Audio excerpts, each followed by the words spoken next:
Dr. Shiine oo ah dhakhtar dhinaca indhaha ayaa waxa uu soo gaaray magaalada Caabudwaaq ee waqooyi gobolka Galgaduud wuxuuna qalliin dhinaca indhaha iyo baaritaano kale u sameeyay dad gaaraya 40 qof oo markaa iskugu jira yar iyo waaweyn. Dr. Shiine ayaa TV-ga Dalsan waxa uu uga warbixiyay hawlaha caafimaad ee uu qabanaya bulshada ku dhaqan magaalada Caabudwaaq.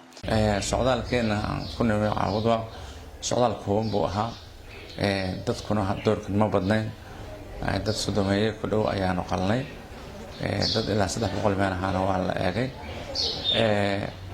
waxaana yeelay dadku inta badan rabadaan horteeda isma qalaan inkastoo qalliinkan aan rabadaan shaqo ku lahayn oo qofku marka la qalo uu soomi karo iyadoo qofkii maanta la qalay ayuu soomi karaayo soonku kama reebana waxna uma dhimayno darna kuma keenayo soonku marka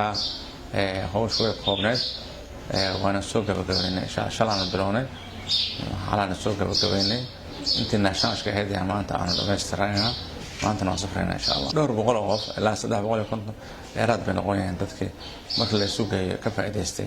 barnaamijkan qaar waa la qalay qaar muraayadaha loo qoray oo kiyaaliyaan qaar waa la daweeyay qaar talooyin baa la siiyay intaas isugu jiraan laga soo bilaabo 2010kii waxaan filayaa sanad walba inaan 2 jeer ugu yaraan nimaadno bulshada fariinta ugu muhiimsan oo diray waxa weeyaan caadku inta uu cusub yahay ayaa qalliinku wanaagsan yahay indhuhu hadduu caad ku raago wuu dilaa biyo ku furaa biyahaas indhaha dilaa maamulka isbitaalka Al-Hayaat oo ah halka markaasi lagu sameeyay qalliinka ayaa waxay ka warbixiyeen hawlaha bulshada uu hayo Dr. Shiine waxayna markaasi sheegeen in mar walba bulshada degmada Tani Caabudwaaq ay u keenaan dhaqaatiir waaweyn oo khibrad dhinaca caafimaad kale ilaahay baa mahad iska leh subhanahu wa ta'ala inama kaniyay hawsha aan qabanay oo dheerna ilaahay nagu guuleeyay waxa hadda aan ka baxnay qalliimo fara badan oo loo sameeyay isbitaalka Al-Hayaat lagu sameeyay oo Dr. Shiine uu ka fuliyay oo indhafiiqis ah waxa ka horeeyay qalliimo kale oo fara badan oo Dr. Axmed Baashi uu ka sameeyay waxaan mar walba u taaganahay aan ka shaqeynayna haduu alla idmo deegaanka waxyaabaha faa'iido u leh ee dhaqaatiirta macnaha u leh in ay u yimaadaan oo ay ka shaqeeyaan saakayna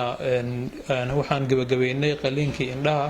oo indhafiiqis ah oo dad 300 qof ka badan lagu qaabilay isbitaalka Al-Hayaat waxaan rajaynaynaa insha Allah ta'ala in ay sii socoto oo mar walba joogto ay u noqoto waxyaabo fara badan oo deegaanka iyo bulshada macno u leh ayaa ka socda isbitaalka qaar kamid ah shacabkii markaasi indhaha loo fiiqay ayaa waxa ay ka hadleen dareenkooda waxayna markaasi u mahadceliyeen Dr. Shiine iyo sidoo kale isbitaalka Al-Hayaat ay sheegeen in isbedel weyn iska dareemeen Dr. Shiine ya qalliin ugu sameeyay waa mahadsan yahay waan fiicinahay diilaahay inaayo waxbaan arkahayaa sidaasana ninkaas qalayna waa mahadsan yahay khayr Allah si Al-Hayaat iyo Dr. Shiine خيركود الله نسي إن شاء الله نوفره horta wax kurtun aad moodid saa ugu wareegayo isha gudaheeda laakiin aragii waxaan isleeyahay sidii waa ka fiican yahay way xanuunaysaa xala galinkii dambe oo dhan way xanuunaysaa waxba saa ugu wareegayo alxamdulillaah rabbil caalamiin waa ka mahadnaqayaa ilaahay caafimaad hana sii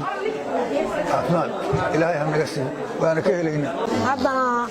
haddana la qalo laakiin hadda xoogaa waa arkaya insha Allah ilaahay waa inuu nabciyo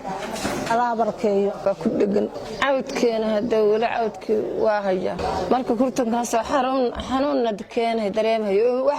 wax ku wareegaya moodo kurtana baa fadhiya halkaan أنا يوم تجي وأنا حلال إلهي بسم الله مرك أهرس إلهي بالله آخر دم دكتور شينا يحفظ الله كركيال أنا كان الله نوع عفز أدين كان الله ما شت الله إذا كتير شيء أنا كان الله نوع عفز وما سين شينا وما سين درب شينا وما سين الله عنده وحده كما أركين وما سين بقول كذا بقول قر الله قيا كل يقول سمي الله عنده وقفنا ما أركيشهم ما أنا وحنا أركيشهم ملك عنتها اللي هي عندنا ضد كي أنا ربي يدمر وين نقطة كلنا وين نقطة بقول كذا بقول وما سين شينا قر الله قيا إيراد آذن علي TV إذاعة Dalsan wararka waqooyiga gobolka Galgaduud magaalada Caabudwaaq